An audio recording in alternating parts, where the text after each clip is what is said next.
I mean, I'm a post-war child. I was in high school when Kennedy was elected. And I remember his inaugural address when he told us that we had to do the work. Ask not what your country can do for you. Ask what you can do for your country. And so I actually thought about architecture all by myself. I was at a Catholic girls' school, and I went in to see my guidance counselor, Sister Catherine Patrick. And I said, "Sister, I think I want to be an architect." But she didn't even flinch. She didn't say, "Oh, forget that one. You know, that one's one that only guys do." What she said was, "Okay, fine. I'll find out what schools you should apply to."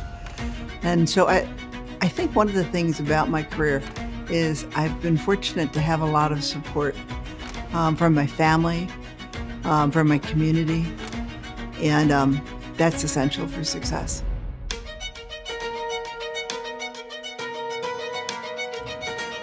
I think that space is so essential, not just to students and not just to any particular activity, but it's essential to your mental and your physical well-being. And how well it's designed is a really big factor in the quality of life that you enjoy. It's really interesting because the work that we do in my studio, it might be considered sort of on the edges of architecture. We do a lot of infrastructure. The Chicago Riverwalk's a good example. But beyond that, we've done things that people generally wouldn't even consider as architecture. We do train stations, we do power plants. But for me, the important thing is these spaces do affect your life quality. In fact, design is a superpower to create the equity that our society demands.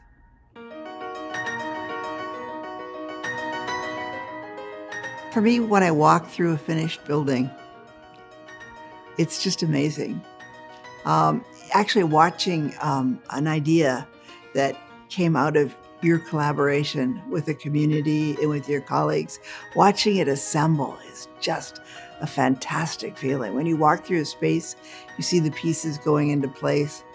It's an amazing feeling. That's the big win. To see a well-designed space in use, making lives better.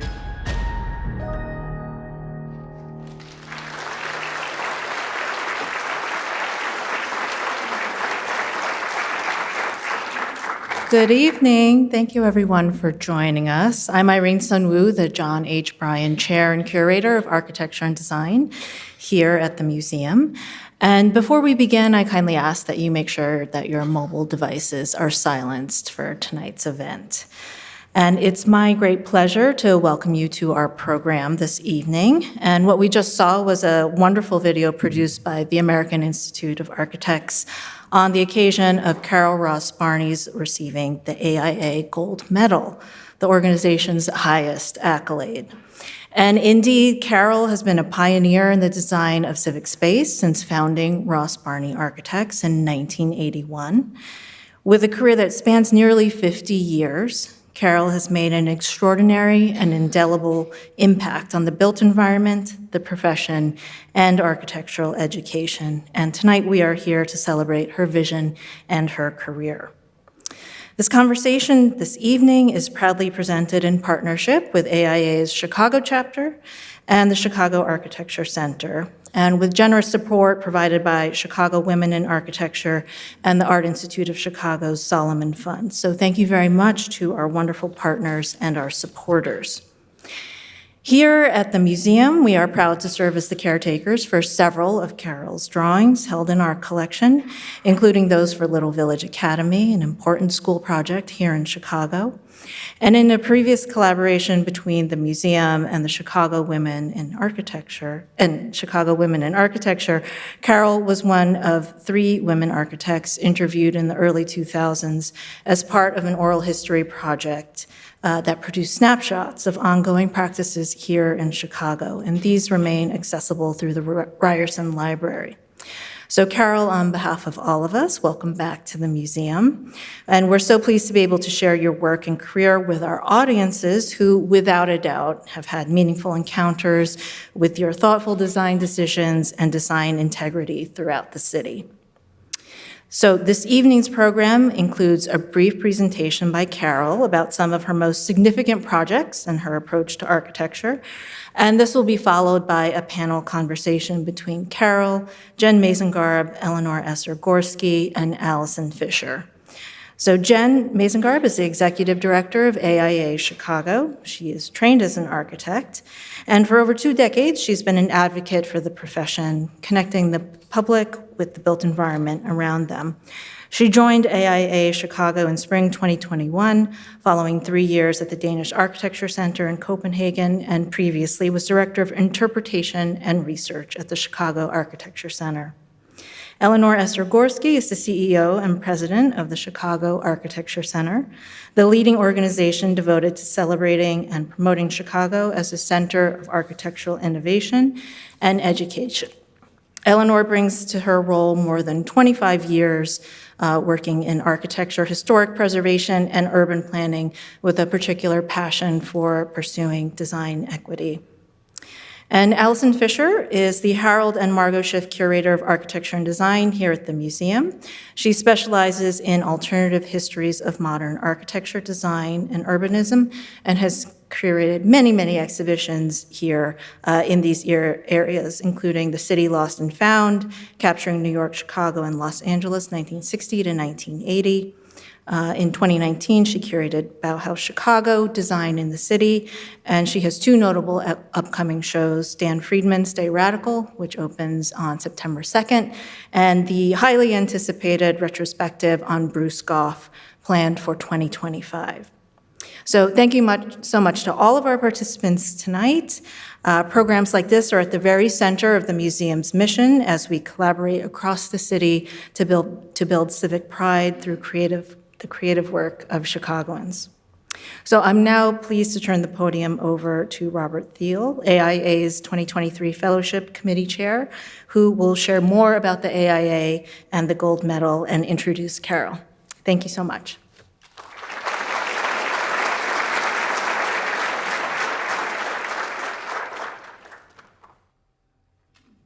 Good evening. I'm Robert Thiel, FAIA, member of the Chicago chapter of the American Institute of Architects. AIA Chicago is the collective voice for over 4,000 licensed architects, emerging professionals, architectural students, and allied professionals within the region, where we foster a culture of design excellence for equitable and sustainable places and spaces. I also serve as chair of the AIA Chicago Fellows Committee. Fellows are denoted with FAIA after the name and recognized with AIA's highest membership honor for their contributions to architecture and society. We're here this evening to celebrate one of our most significant fellows, Carol Ross Barney, FAIA, and 2023 AIA Gold Medal winner. For more than 4 decades, Carol has been a leader of civic design that betters the daily lives of all. Her thoughtful and transformative projects, almost all of which exist in the public realm, are ingrained with hope and serve as the foundation of her remarkable career.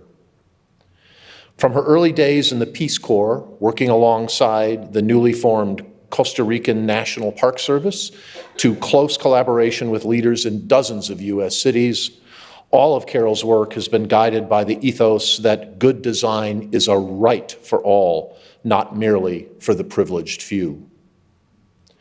The Gold Medal is the American Institute of Architects' highest annual honor and considered one of the most prestigious awards in the world of architecture. Awarded since 1907, the Gold Medal recognizes individuals whose work has a lasting influence on the theory and practice of architecture. Carol's name will soon be carved into the stone wall on the outside of the AIA's national headquarters in Washington, D.C., alongside other renowned Chicago architects, including Howard Van Doren Shaw, Louis Sullivan, Frank Lloyd Wright, Louis Skidmore, and John Welborn Root. But not since 1960, when Ludwig Mies van der Rohe was so honored, has another Chicagoan received the Gold Medal. As an unrivaled architect for the people, Carol exudes design excellence, social responsibility, and generosity. Throughout all of her work, she has endeavored to make the world a better place, and in doing so, made an indelible mark on the profession of architecture. Ladies and gentlemen, it's my honor to introduce to you the AIA 2023 Gold Medal honoree and award winner, Carol Ross Barney, FAIA.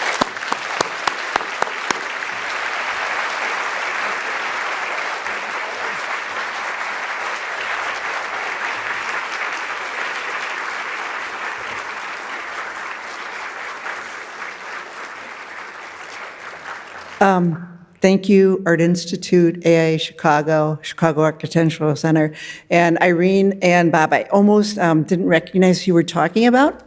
However, I have to show you, they actually did give it to me. So it's right here.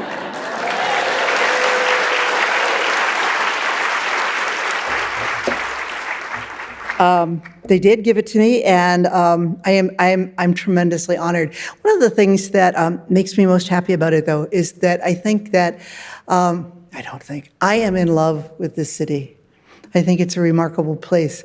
My love goes from its physical beauty. You have this amazing flat prairie, and you have this amazing flat lake, and where they collide is this amazing city, and this city's long been leader of architectural thought and innovation, and for not giving us a gold medal for 60 years, that is a sin, AIA. But I hope we get the next one too. You know, come on, we're on a roll right now. Okay, I am a native. I was born in Chicago. For those of you who are Chicagoans, I was born in Grant Hospital. I went to the University of Illinois in Urbana-Champaign. This picture, this photo is about the year I started. I started school there in 1966. The picture of the class next to it is not my class. In fact, that's the first graduating class of at the U of I School of Architecture. That's Nathaniel Ricker, who was then dean. But I'm showing it because it was really different than my class. You notice there are no women in this class? Okay, there were 13 women in my class of 300. So we're making progress. And I'm telling you that because a lot of times I think architects don't want to talk about being women architects, but the truth is, I think that it's something that has to change, and I'm glad to be one of the people who can help change it. It's true, I was in the Peace Corps. I was in Costa Rica. When I was in the Peace Corps, it was not the luxury vacation country it is now, and I actually lived in places where we had no power, and worked creating national parks for Costa Rica. And for me, it was a very important time because it added to my idea that we, in fact, do need to save the planet. It was my first encounter with heavy-duty environmental and ecological work, and it really set a lot of what I think today. The next picture is me playing on the Holabird en route softball team in Grant Park, and I came back to Chicago after Peace Corps service and started my career here. And I want to talk. I want to talk a little bit about people who helped me. In the little video, I talked a little bit about having a great family and community. But I think that a lot of times people don't get recognized as mentors. And so I want to introduce you to three of my mentors. The handsome gentleman it'll be, let's say, on your far left, is John Holabird. I started at Holabird right out of the Peace Corps. And the first day, Holabird was a huge company. They had 300 architects then. And we had this big drafting room because we had no computers. And I was sitting at my table. And John Holabird came along. And he said, "I'm John Holabird. I just want you to know that I'm the last of the Holabirds. I only have daughters." And so that was my introduction to John Holabird. But he taught me, He taught me a lot of important things. One is I don't know if he thought of me as his daughter, but he became my sounding board and to a certain extent advocate. And the other thing is he said, Carol, you're going to work on noble projects with me. In a way that meant little projects in our office. But it also meant the ones that didn't have big budgets, that they weren't on the radar for super designs. And it's in that niche, in that piece of noble projects, that I've really found a place where we can make a lot of difference, making a better environment. The next picture is Natalie DeBloy. I met Natalie at the founding meeting of Chicago Women in Architecture. We became fast friends. She had 4 sons, and I was amazed to meet any woman architect that had any children at all. And so just by her mere existence, she was a role model. But she was more than that. If you know her career, she was the first woman admitted to the partnership at Skidmore, Owings & Merrill. She was an associate partner, and really a groundbreaker in a lot of ways. I could tell you Natalie's stories all day long, and we would be here probably till tomorrow morning. So I'm going to stop right now. But and then the next, so I had a mentor for my being, and I had a mentor for my boss. And the last gentleman is Ken Groggs.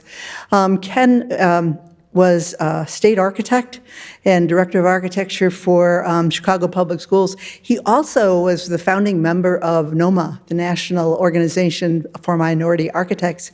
Ken and I served on AIA board in the 70s, and he had just started a firm, and I had just started a firm. And I told him, man, Ken, I don't know how to get any commissions. And he said, come to my office. And okay. And so I showed up at his office, and he took out his Rolodex. I think you all remember what Rolodexes were. And he said, take out a pencil, take out your paper, because I'm going to tell you who to call. And since then, he's my model about how you mentor, the generosity that you really need to bring young architects into the next generation. So we've been working at Public Work for a very long time.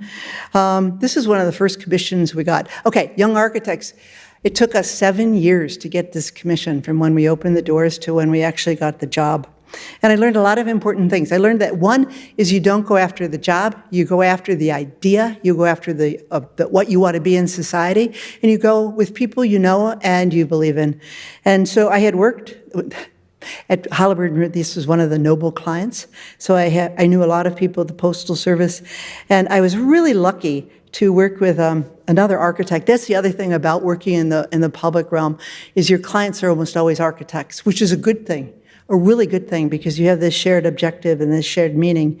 That's Fred Gleave, who was my project manager, and we had this really funny site out in Glendale Heights. It was an industrial park. Whoever thought of a post office at an industrial park? So we had this idea that we would make it a billboard, and he said, yes, of course, why not? And it became a successful project for the Postal Service and for us. And it led to other public commissions. We were really lucky to work for Chicago Public Schools pretty early on. This project was completed in 1994. It's in back of the yards. And it has this really funny site. The site is 100 feet wide, 400 feet long. And it faces houses on one side and backs up to an alley on the other, and then commercial buildings. And so we decided that we wanted to make a very neighborhood-oriented building, that we'd have a front lawn, and that it would have an alley side. And it was very inexpensive. Those are bearing walls, so we couldn't even afford the structural columns. No, I'm kidding about that. I see some structural engineers out there, so anyway. It was a really interesting project, because we were also working in a port of entry neighborhood, and we had a few community meetings. They weren't as popular as they are now, and I'm going to talk about that more. That's a good thing that they are more popular now. But we were working with a mainly Mexican community, and they said, well, make this building about us. And so we talked about that, and you can see we had this sort of, this is a very light interpretation of a pyramid. And it was so popular that it became a community center. So sometimes it's just inclusion in the conversation that makes a building successful. It makes it popular. And you can't be a friend and a neighbor until you're popular. Then CPS asked us to build another building for them. They asked us because it had the same size site, 100 feet by 400 feet. And they wanted to just build the same building. But this one was different because it had a commercial, had stores across the street, not houses. So we said, well, we'd like to do something different. And they said, fine, as long as you don't charge us more money. And those two buildings, though, were so interesting for me to work in port of entry neighborhoods because they had such a big effect on the community. The alderman for this one, which is Little Village Academy, called it his city hall. And this is a need that I don't know if I would have even realized it without really talking to communities. Half of the inspiration for good architecture is for the people that they're for. Both of those neighborhoods are still tough neighborhoods, but one of the ideas that we were trying to accomplish was the idea of sanctuary, the idea of safety, the idea of a place of rest. And so in 1995, you probably remember this event, the worst act of terrorism on American soil. Domestic terrorists destroyed the Alfred P. Murrah Federal Building in Oklahoma City, and the U.S. Congress decided they're not going to be scared. They're not going to be scared away. They're not going to be backed down. They would rebuild this building. It was a special appropriation, and they put out a call for architects. And my partner Jim Jankowski and we threw our hat in. One of the reasons was we had never been to Oklahoma, and was one of the 50 states that we still had to visit. But it was really important because. We'd never worked outside of Chicago before. And we showed them those schools, and they selected us to do the commission because that's Ed Feiner, by the way, the patron saint of good public architecture, head of the Design Excellence Program. But in any case, they said that our idea about making sanctuary was what this building needed. It needed to be a place that was safe but open. And so we won that commission. It was the first time we worked outside of Chicago. It was great. I learned so much. I went down there, and I realized that all my designs in Chicago had been based on the fact that I'm a Chicagoan. I know this place. And so I got there, and I got really scared. I was like, oh, my God, I know nothing about Oklahoma. So I spent 2 weeks traveling around Oklahoma. I was a total wonk. I knew more about Oklahoma than anybody, but I didn't know the essence.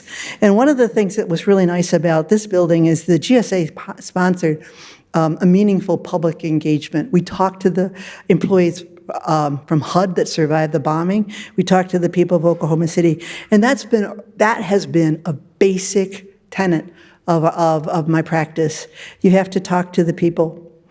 I talked about Natalie balancing personal life. So I'm going to show you a little bit about mine. I do have 3 sons, and I have 2 grandsons, so that must mean I'm a specialist.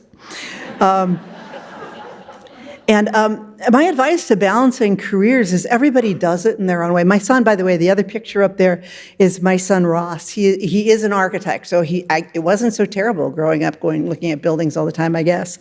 That's his graduation from Pratt. But I think you find your own balance. That's been my experience, because I know successful careers where it's really important to have a space for family and a space for your work. My personal one was very combined, and I had great support. And that sort of, the casualness, the living what you believe, extends to my studio. These are some of my current studio members. They're all seated here. Thank you for coming.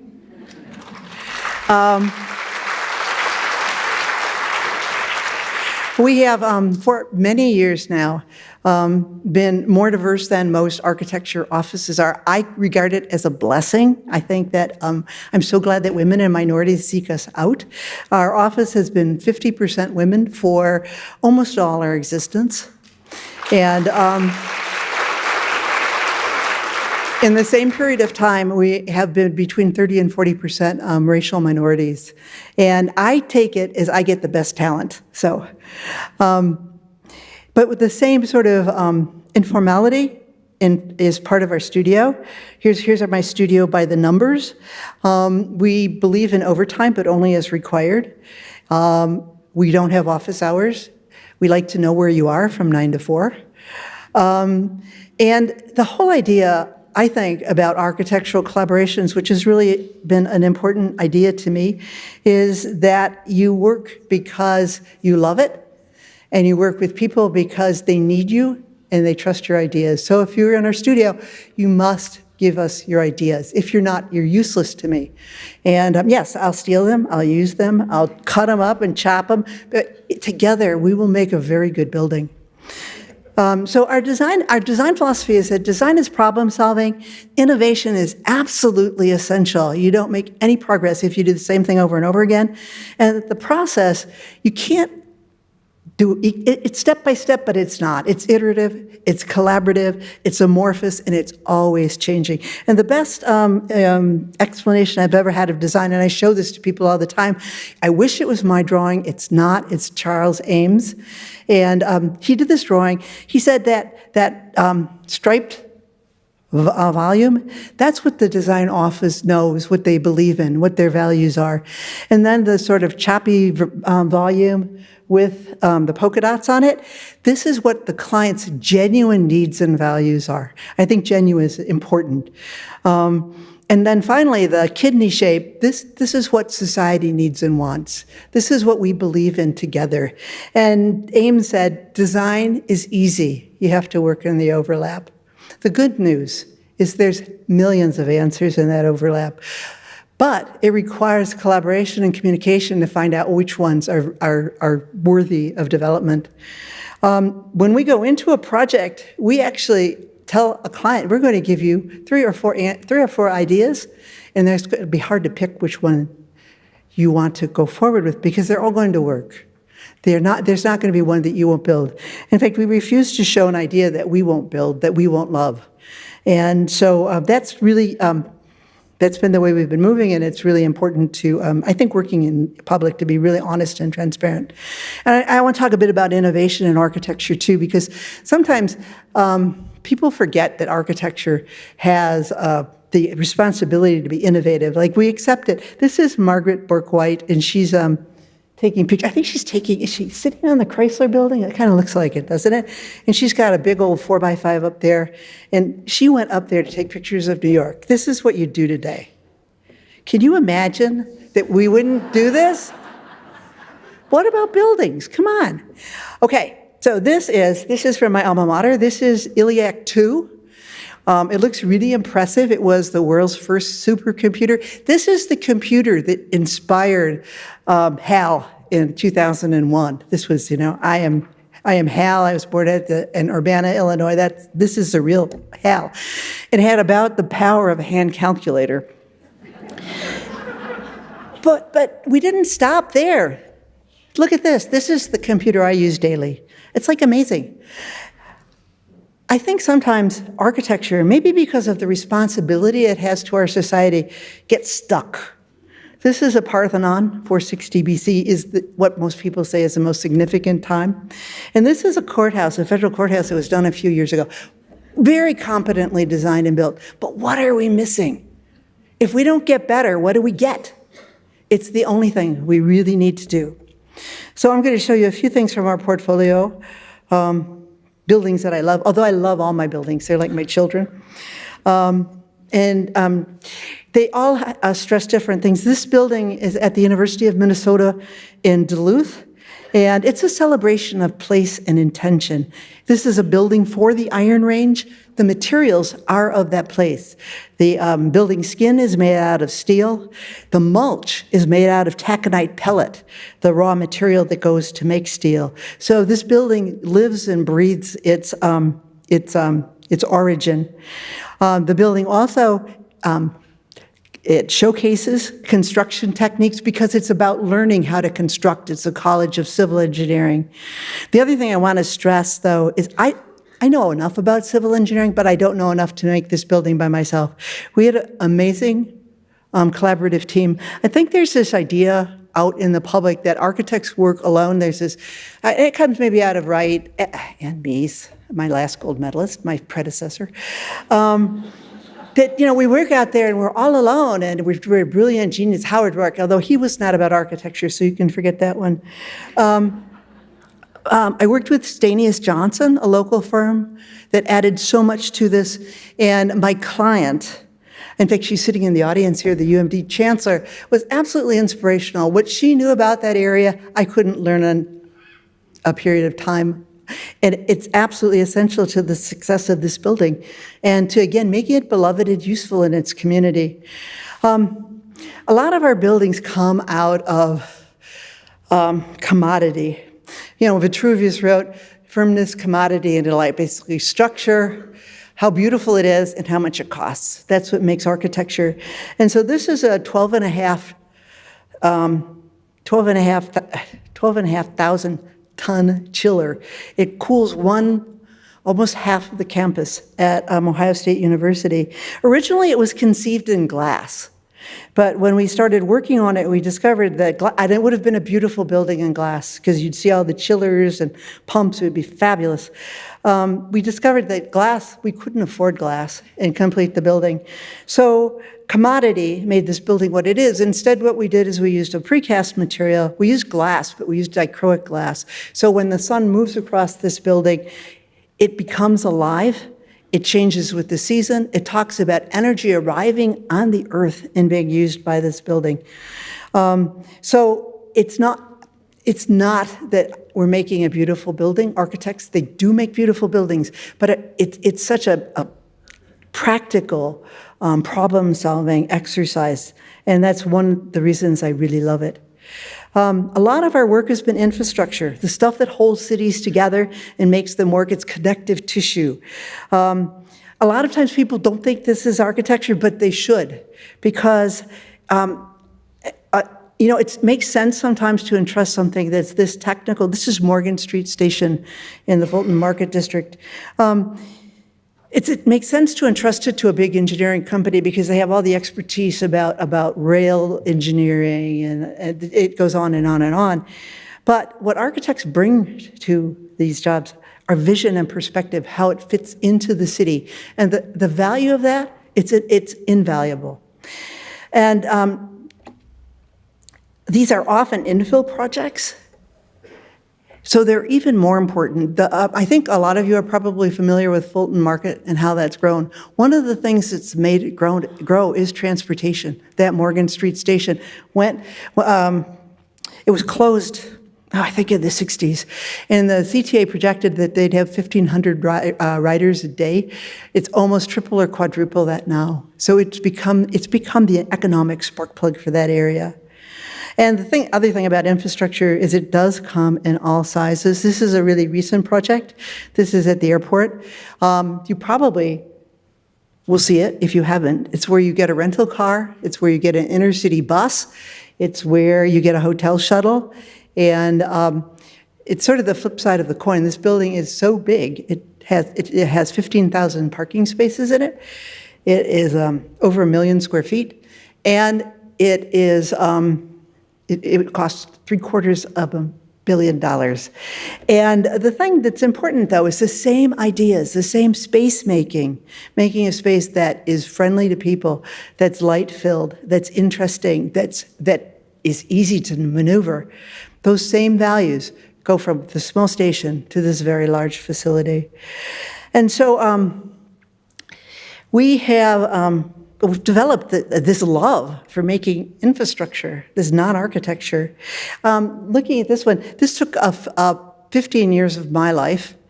And if I told you that I wasn't surprised by success, I would be lying.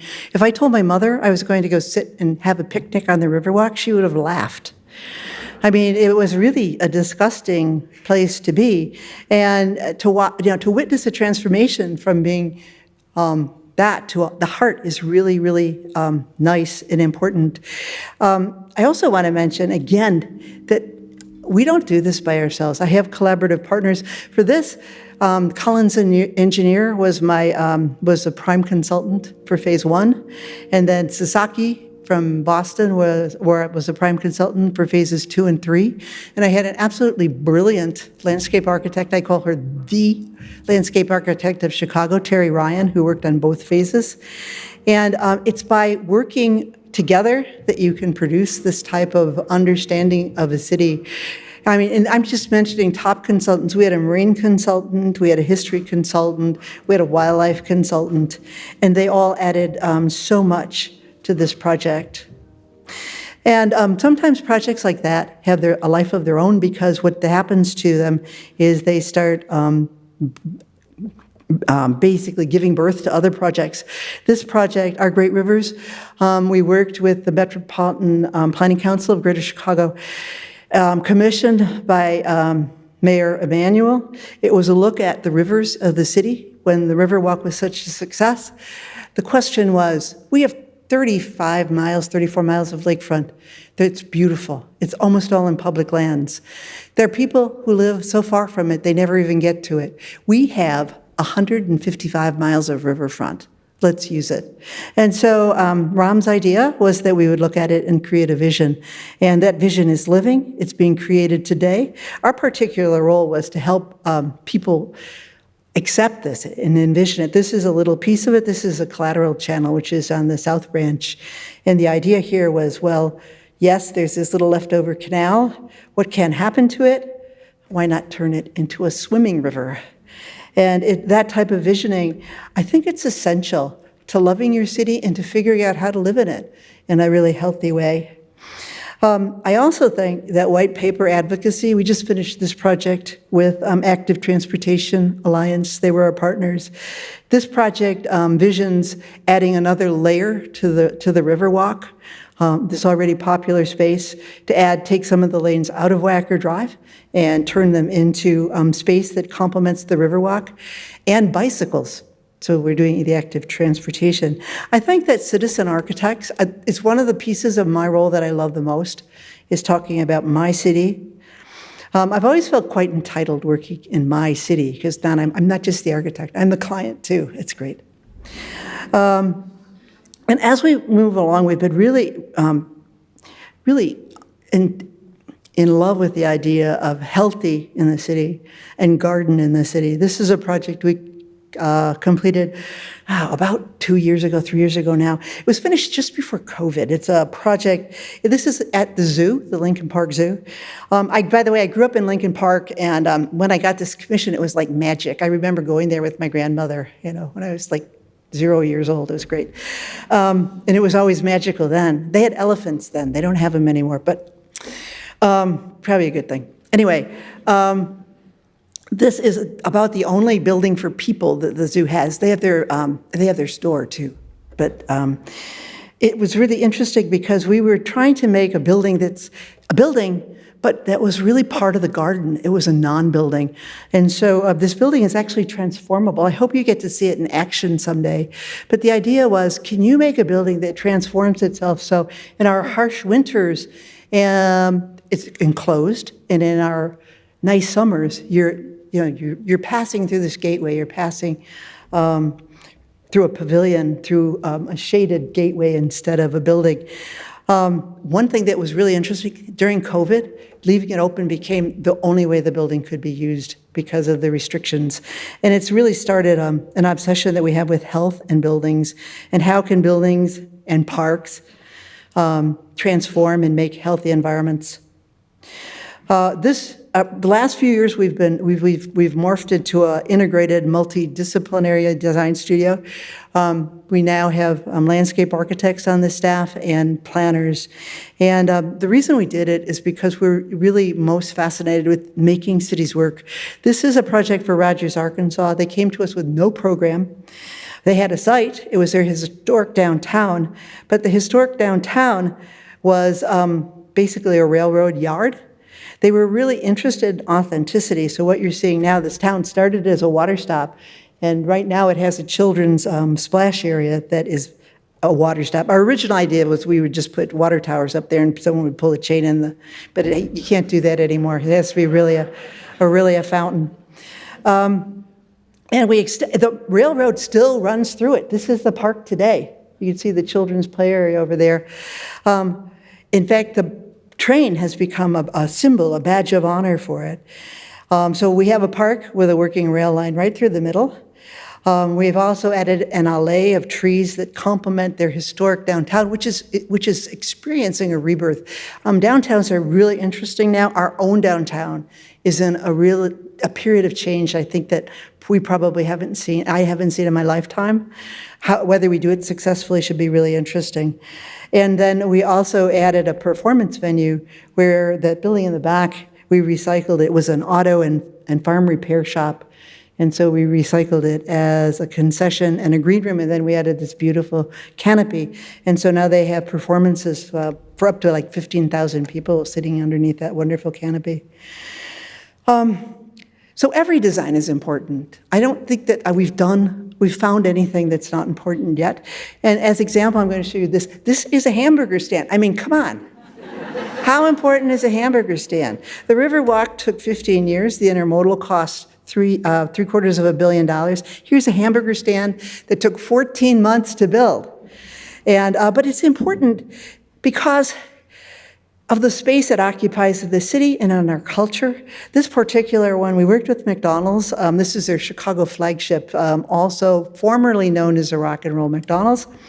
And in talking to McDonald's, two things came up. One is they wanted to be really good neighbors. They wanted to preserve the green space that they had in the city. The second is they wanted to be really sustainable. So this is the first LEED Platinum McDonald's restaurant. And after that, you know how sometimes you do something really good and people say, well, oh, hey, now do something that's really impossible. They challenged us to do a net zero restaurant, also a flagship in Orlando, Florida. This is on the Disney campus. And I'm happy to tell you that this also worked out really well. And again, it was collaboration. It's true that this building has a super efficient skin. We do natural ventilation. We have solar panels all over the top of it. Here you can see some of them from the inside. But our big energy savings were from changing the cooking equipment. And so without that collaboration, we can't change the world. Net zero, net carbon are absolutely possible. Not only are they possible, we have to do this. This is the charge of our generation. We can't avoid it. Because if we avoid it, there is no tomorrow. I mean, it's like, okay, maybe we spent too much money, but we saved the world. I get so animated, I guess, with politicians who say that, oh, we can't afford that now. We can't not afford it. Anyway, I'm going to close with the project that we're working on now that's really dear to my heart, being a Chicagoan. We're doing DuSable Park. We're doing this with Brook Architecture, Ramona Westbrook, and again, a great collaboration. But there's this little piece of land at the mouth of the river, sort of in the shadow of the would-be spire. And Harold Washington dedicated this park in the 1980s to DuSable.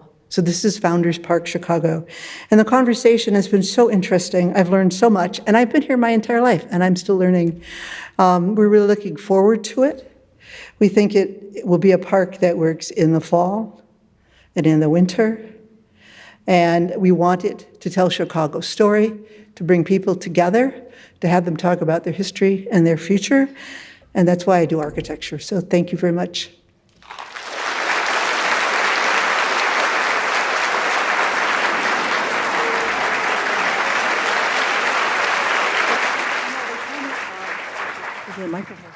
They tell me that Sullivan donated his to the Art Institute.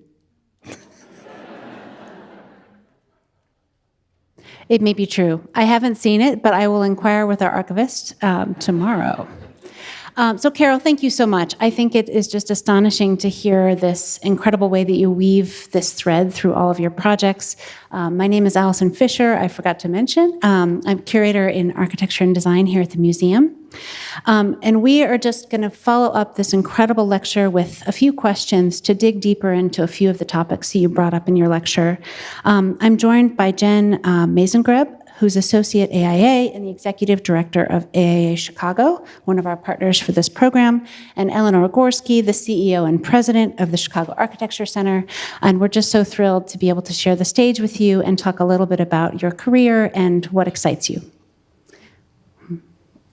Carol, I get the first question, and you've shown through your presentation the innovative solutions that you and your firm have come up with for some of the most pressing urban and social issues. You mentioned downtown, so I'm going to ask a tough question. Our downtown, as you mentioned, is facing a lot of changes post-COVID.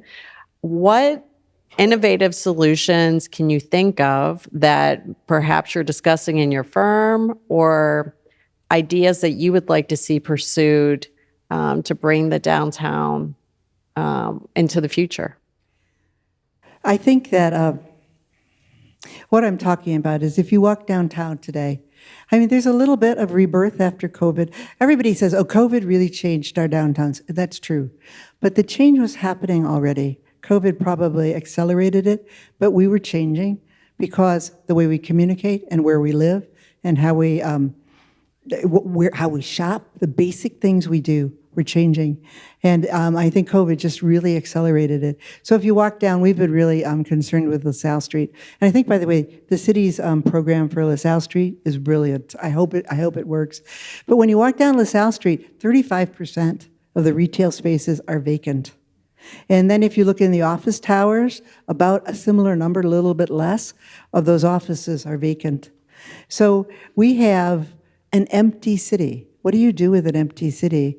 I think, and we don't know the answers now, but I do think that one of the things we have to think about is how our city is constructed physically, how it's put together, and whether that complements how we're living right now.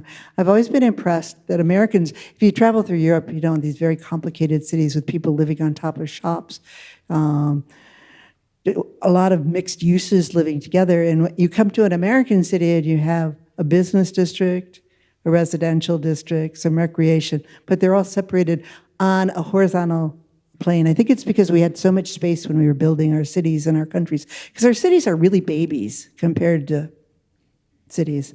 Anyway, I think we have to start looking at other models. My favorite idea is to think, well, if it works on a horizontal, will it work on a vertical? What if we put shops at the bottom and then maybe some offices, and then we put residential on the top? So basically what we do is we densify the city. And we put those things next to each other, but in a useful way. And actually, that's what the South Street program is trying to accomplish. Right. I don't know if this is the only answer, but I think we have to try it now. And I think we'll be living in cities very differently in the future than we have in the past few decades.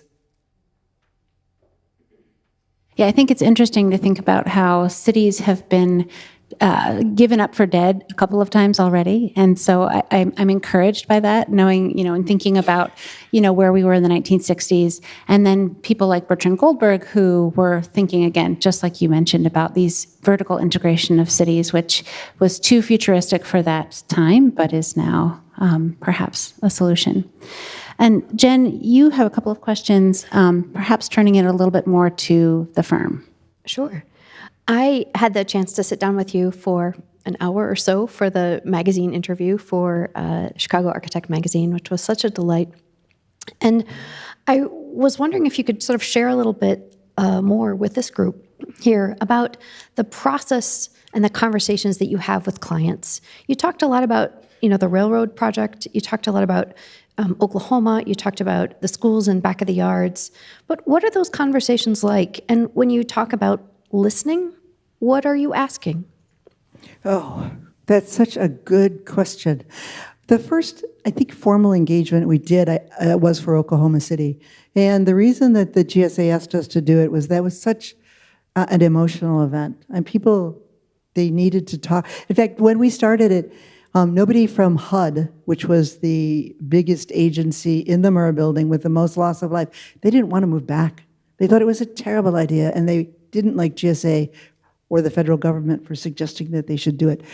And it was only in our conversations that we started to understand the trauma that they had and the things that they thought about. You know, I think one of the things, we did this really in bad ways, is you want people to suggest physical solutions, but they don't need to suggest physical solutions. What you really want them to do is suggest solutions what their expertise is. If like they're the people working in the building, they're expert at that. Because if you ask them questions like, should this be modern or colonial, they have no basis to answer that question. We asked a lot of bad questions to start out with. I'll give you an example. Okay. When we were in Oklahoma City, we asked them, we said, well, what are the two or three most important things that this design needs to have or do? And the first answer was no parking near the building.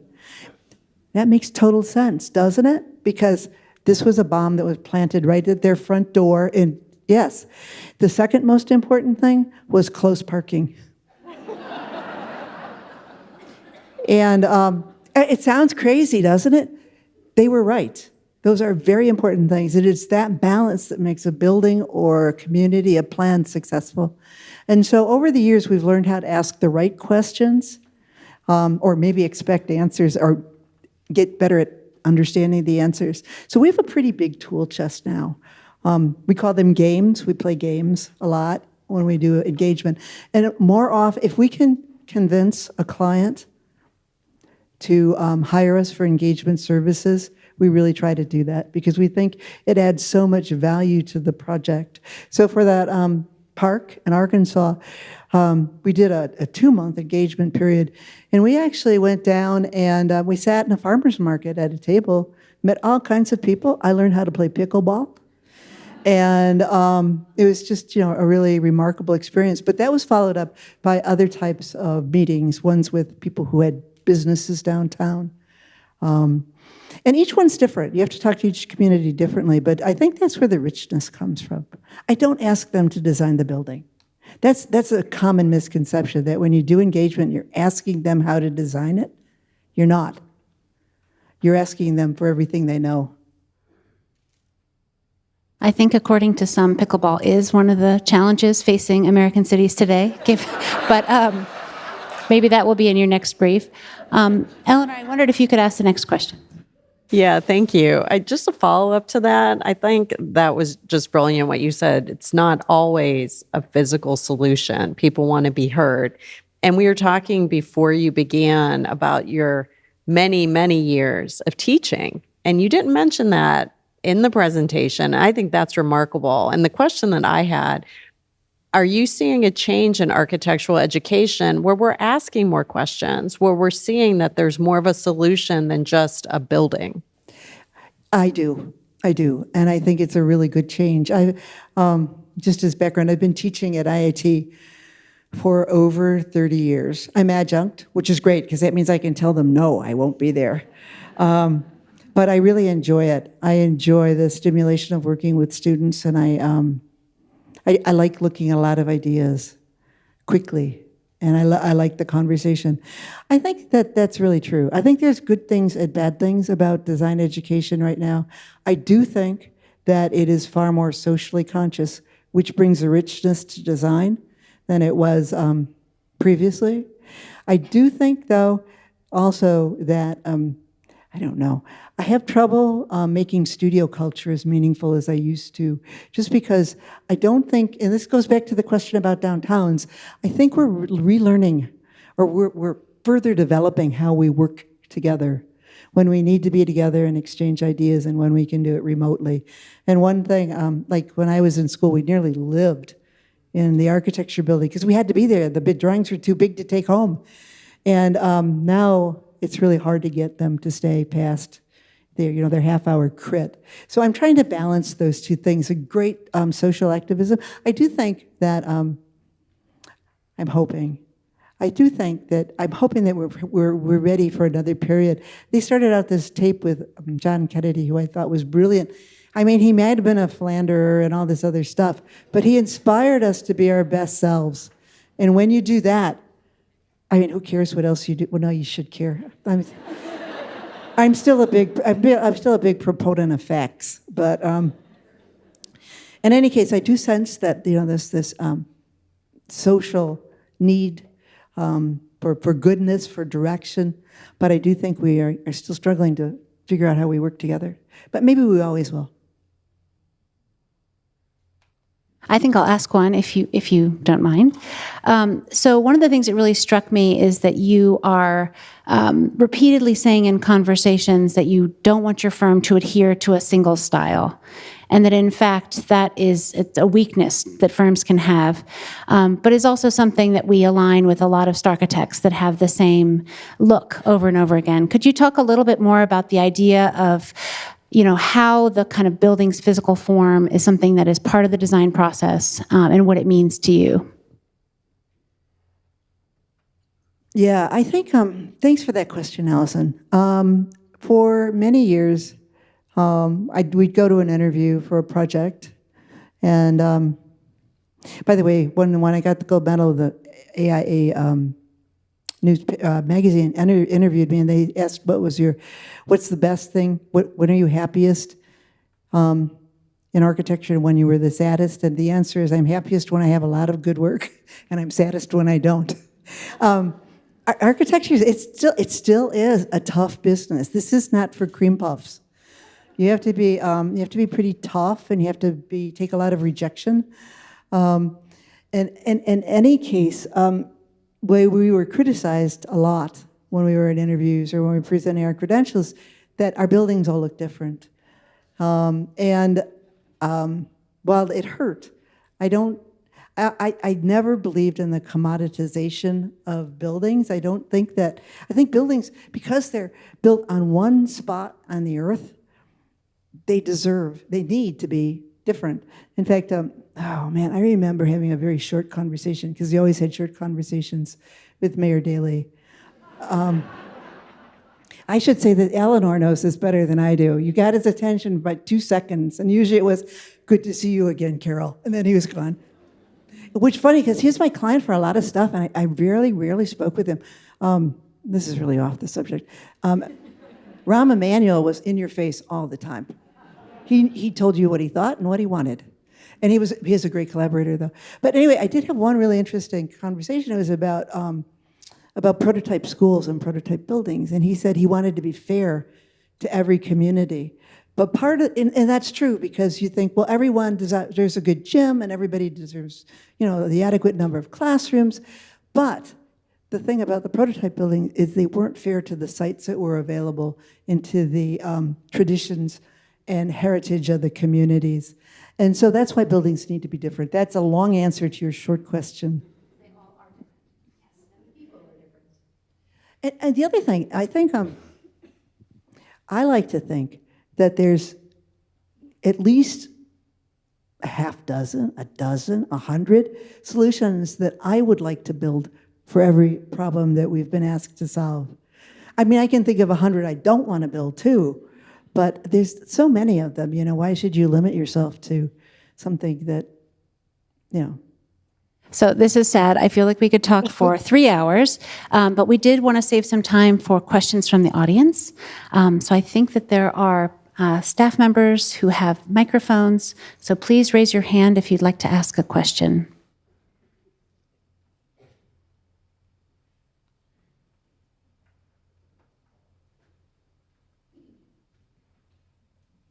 Does your firm do redesigns of existing buildings, like the LaSalle Street corridor project? That sounds really exciting, but they're going to repurpose existing buildings.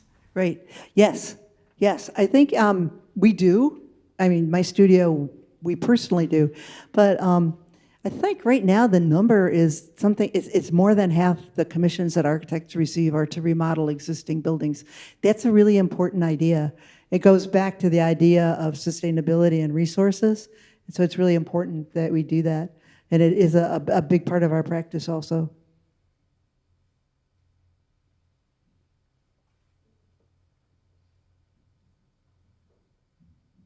Hi, I'm on an artist's budget, and I'm just wondering if you could recommend any prefab firms or anything. I don't mean to be insulting, just there's so many out there, and I'm trying to figure out what's a sustainable, durable product that I could afford, maybe. I don't know the answer to that. But if you find it out, I'm interested Okay, too. thank you. I'm sure they're out there. I think that it actually is a really interesting topic, because I think one of the areas, you see a little bit about it now, you mostly see it with really trendy things like let's print a building.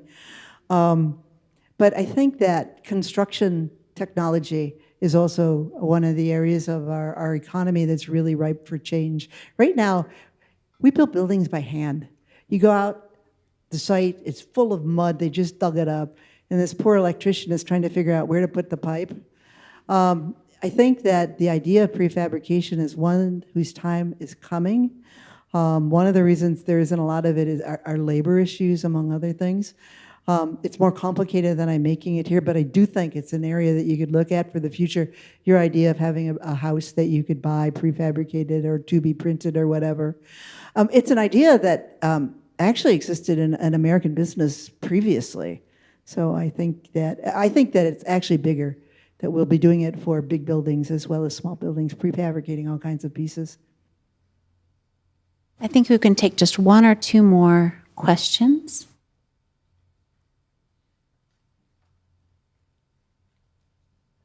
They're bringing you a mic. Best question if I picked one, but I was wondering about, especially with COVID and such, getting things healthier. It always seems to me like schools and hospitals, the most germ-producing places, have closed windows and sealed things and aren't really designed to be the healthiest. I wondered if you'd ever done any work on anything like that. Yes. I think that one of the things that we're still learning to do, we're working on a really interesting project now. I think that one of the things that we are learning as a culture, as a society, as an economy, and that architects are learning is how to balance some of the demands for energy conservation and health. I think they're linked. I think that in the future they'll be together. For example, the McDonald's building that I showed you in Orlando at Disney World is naturally ventilated. We found that, which is more healthy. I mean, you can imagine. We found that if we shaded and ventilated a space, if we made the air move, in Florida, you don't have to cool it 65% of the time. And so it's just promoting those ideas. And we're going to get better at it. I'm convinced that we have to, both for energy reasons, for sustainability reasons, and for health reasons, which are the same thing. I think we can take one last question.